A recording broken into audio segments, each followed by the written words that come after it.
আসসালামু আলাইকুম। বাংলাদেশ বেতার রাজশাহী স্থানীয় সংবাদ পড়ছি রুমানা পারভিন। সাবেক প্রধানমন্ত্রী ও বিএনপির চেয়ারপারসন বেগম খালেদা জিয়ার রুহের মাগফেরাত কামনা করে ও তার শোক সন্তপ্ত পরিবারের প্রতি সমবেদনা জানাতে রাজশাহীতে দোয়া মাহফিলের আয়োজন করা হয়েছে। আজ বিকেল ৩টায় নগরীর বাটার মোড়ে মহানগর বিএনপির পক্ষ থেকে এই দোয়া মাহফিলের আয়োজন করা হয়। দেশের বাইরে থেকেও নাগরিক বা ভোটাররা আসন্ন নির্বাচনে ভোট প্রদান করতে পারবেন। একই সাথে ভোট কেন্দ্রে না গিয়ে নিজ কর্মস্থল থেকেও চাইলেও ভোট প্রদান করা যাবে। এজন্য নির্বাচন commission postal vote BD app তৈরি করেছে, যেখানে রেজিস্ট্রেশনের মাধ্যমে নির্ধারিত পদ্ধতিতে প্রবাসী বা ভোটারদের ভোটের দিন দায়িত্বরত ভোটাররা তাদের ভোট দিতে পারবেন। রাজশাহী বিভাগের আঞ্চলিক নির্বাচন কর্মকর্তা মোহাম্মদ আনিসুর রহমান জানান, সারা দেশে ১২ লাখ সরকারি কর্মকর্তা ও কর্মচারী রয়েছে। এছাড়াও প্রবাসী বাংলাদেশিরা রয়েছেন দেশের বাইরে। তারা যাতে ভোট প্রদান করতে পারেন এজন্য পোস্টাল ব্যালট ব্যবস্থা চালু করা হয়েছে। আসন্ন জাতীয় সংসদ নির্বাচনের দিনে একই সাথে অনুষ্ঠিত হতে যাচ্ছে গণভোট। গণতন্ত্রকে সুদৃঢ়করণ এবং রাষ্ট্র কাঠামোর গুণগত মান উন্নয়নে এই গণভোট নিয়ে এখন শুনুন আমাদের নাটোর জেলা সংবাদদাতার একটি প্রতিবেদন।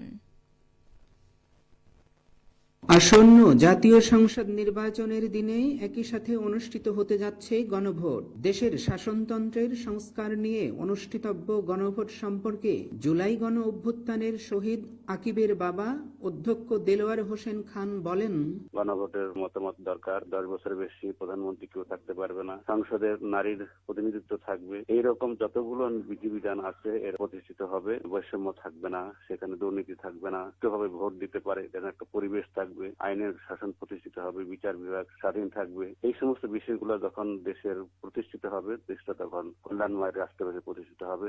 গণভোটের বিষয়বস্তু এবং ভোটদান পদ্ধতি সম্পর্কে বিভিন্ন কর্মসূচি আয়োজনের মধ্য দিয়ে জনসাধারণকে অবহিত করছে জেলা তথ্য অফিস।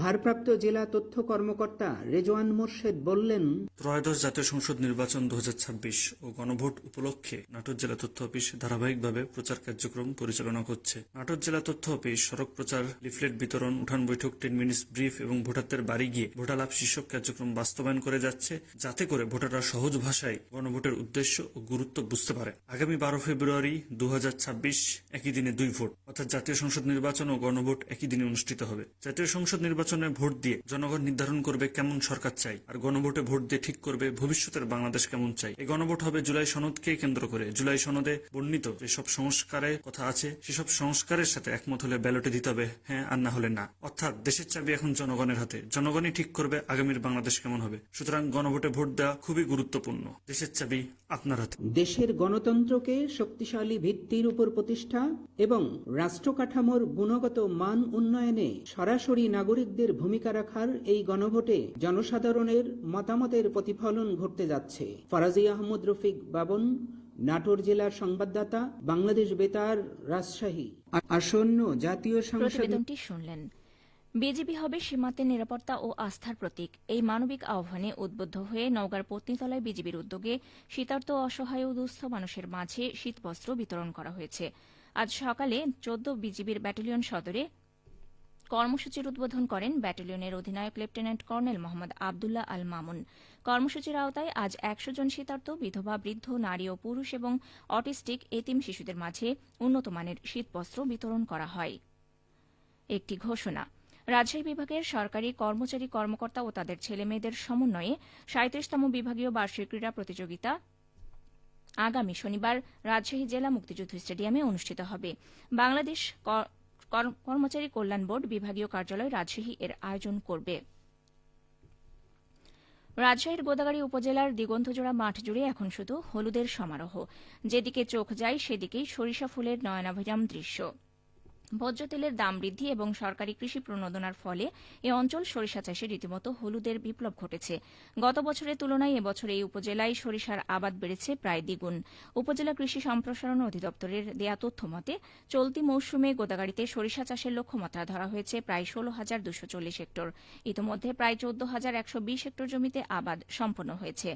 উপজেলা কৃষি কর্মকর্তা জানান, কৃষকদের মাঝে সচেতনতা বৃদ্ধি এবং তেলের আমদানি নির্ভরতা কমাতে সরকার যে উদ্যোগ নিয়েছে গোদাগাড়ীতে তারই প্রতিফলনের দেখা মিলেছে। আশা করা যাচ্ছে আবহাওয়া অনুকূলে থাকলে চলতি মৌসুমে এই এলাকায় সরিষার রেকর্ড উৎপাদন হবে। সবশেষে আবহাওয়া। আজ দুপুর 2টায় রাজশাহীতে তাপমাত্রা ছিল 14.8 ডিগ্রি সেলসিয়াস। এ সময় বাতাসে আপেক্ষিক আর্দ্রতার পরিমাণ ছিল 75%। রাজশাহী ও পার্শ্ববর্তী এলাকায় আজ সূর্যাস্ত সন্ধে 5:30 সংবাদ শেষ হল। আমাদের পরবর্তী সংবাদ বিকেল 4:05।